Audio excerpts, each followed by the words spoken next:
আসসালামু আলাইকুম, সবাই কেমন আছেন? আশা করি অনেক ভালো আছেন। আজকের ভিডিওটা একদম সকাল থেকে শুরু করলাম। আর আমার বারান্দার এই পরিবেশটা সবাই অনেক পছন্দ করে কিন্তু। আমার কাছে অনেক ভালো লাগে। আমার বাসাটা কিন্তু ৫ তলায়। আর ৫ তলা থেকে এই বাহিরের পরিবেশটা আমার কাছে অনেক ভালো লাগে। যদিও একটু গরম, তারপরে অনেক সুন্দর বাহির থেকে বাতাস আসে। আমার কাছে অনেক ভালোই লাগে। তো যাই হোক, চলে আসলাম রান্নাঘরে। আর আজকে হচ্ছে সকাল সকালে রান্নাটা করে নেব, কারণ আজকে বাসায় প্রচুর কাজ আছে। আজকে বৃহস্পতিবার, আর আজকে যত রকমের ধোয়া মোছা আছে সব কিছুই করে নেব, কারণ শনিবার থেকে আমার ছেলেদের মাদ্রাসা খুলবে, তখন তো মাদ্রাসায় যেতে হবে। তখন আর এগুলা কাজ করতে পারবো না, সেজন্য ভাবলাম আজকে একটু ফ্রি আছি, তো আজকে হচ্ছে এগুলা সব কাজ করে নিই। আর শুক্রবারে একটু রেস্ট নেব, তারপর হচ্ছে শনিবার থেকে ছেলেদের পিছনে দৌড়াদৌড়ি শুরু করব।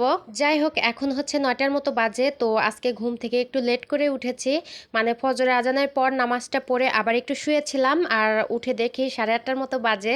তো আমি হচ্ছে মাংসটা বের করে রেখে শুয়েছিলাম, যেহেতু উঠে রান্নাটা বসিয়ে দেবো, সেজন্য ভাবলাম নামাজটা পড়ে মাংসটা বের করে ভিজিয়ে রেখে তারপরে একটু শুয়ে পড়ি। আর যে পরিমাণ গরম, তার মধ্যে রাত্রে থাকে না কারেন্ট, মানে ঘুমাতেই তো পারি না, সারা রাত জেগেই থাকতে হয়। যাই হোক, এদিকে মাংসটাকে সুন্দর করে কষিয়ে তারপরে এখানে হচ্ছে আলু আর বেগুন দিয়েছিলাম, তো তারপরে আমি ভালো করে কষিয়ে নিয়েছি। আর এখন ঝোলের পানিটা দিয়ে দিলাম। আর ওই পাশে হচ্ছে ওরা বাপ ছেলেরা সবাই ঘুমাচ্ছে, ওদের আব্বুর আজকে হচ্ছে অফিস বন্ধ, আজকে একবেলা ছুটি, তো সেজন্য সকালে আর বের হবে না, সন্ধ্যায় বের হবে।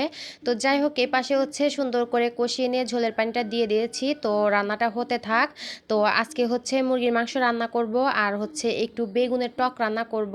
মানে প্রচণ্ড গরমে কোনো কিছুই খেতে মন চায় না, আর মুরগির মাংস আমার বেশি একটা খেতে ভালোও লাগে না। আমি যখনই মুরগির মাংস রান্না করি, সঙ্গে কিছু না কিছু করি, নাই ভর্তা করি, নাই ডাল রান্না করি, না হয় একটা কিছু করি। তো আজকে ভাবলাম একটু বেগুনের টক রান্না করি, আর দেখা যায় গরমের সময় একটু টক টক কিছু হলেই কিন্তু মজা লাগে। যাই হোক, বেগুনটাকে সুন্দর করে ভেজে আমি উঠিয়ে নিচ্ছি। আর এখানে হচ্ছে একটু লবণ, হলুদ আর হচ্ছে মরিচের গুঁড়া দিয়ে মাখিয়ে রাখছিলাম। তারপর বেগুনটাকে ভাজি করে উঠিয়ে নিলাম, আর ওই তেলের মধ্যে আমি এখন পেঁয়াজ দিয়ে দিয়েছি।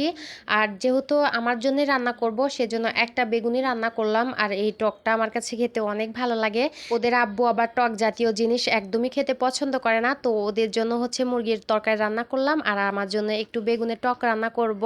তো আমার বড় ছেলেটা আবার এটা অনেক পছন্দ করে। আমার বড় ছেলেটা হয়েছে আমার মতো, আমি যা যা খেতে পছন্দ করি আমার বড় ছেলেটাও সেইগুলাই পছন্দ করে। ও আবার আমার মতো যা পায় তাই খায়, আমি সব কিছুই খেতে পছন্দ করি। তো যাই হোক, এখানে হচ্ছে আমি পেঁয়াজটাকে হালকা করে ভেজে নিয়ে তারপর হচ্ছে পেঁয়াজ রসুন বাটা দিয়ে দিয়েছি।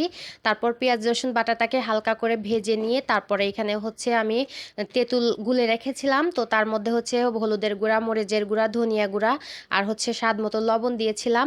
তো সেটাই হচ্ছে গুলিয়ে রেখেছিলাম, আর ওইটা দিয়ে সুন্দর করে কষিয়ে তারপর বলক উঠিয়ে আমি বেগুনটাকেও দিয়ে দিয়েছি।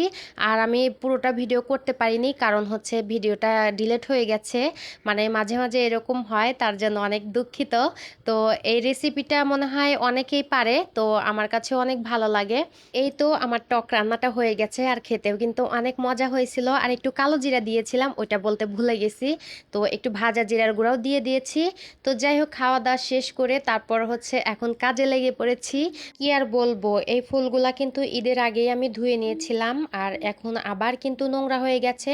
বাহির থেকে এত পরিমাণ ময়লা আসে, আর এই ফুলের সঙ্গে হচ্ছে ময়লাগুলো আটকিয়ে থাকে, দেখতে কিন্তু একদমই ভালো লাগে না, বাজে দেখা যায়। তো যাই হোক, ওই যে ফুলদানিটা দেখলেন না, ওইটা কিন্তু আমার ছেলেটা ভেঙে ফেলছে। আমার যত রকমের ফুলদানি আছে আমি সব কিন্তু উঠিয়ে রেখেছি, আমি একটাও বের করি না, কারণ আমার ছেলেটা বড় হোক, বড় হলে তারপরে আমি সুন্দর করে ঘর সাজাবো।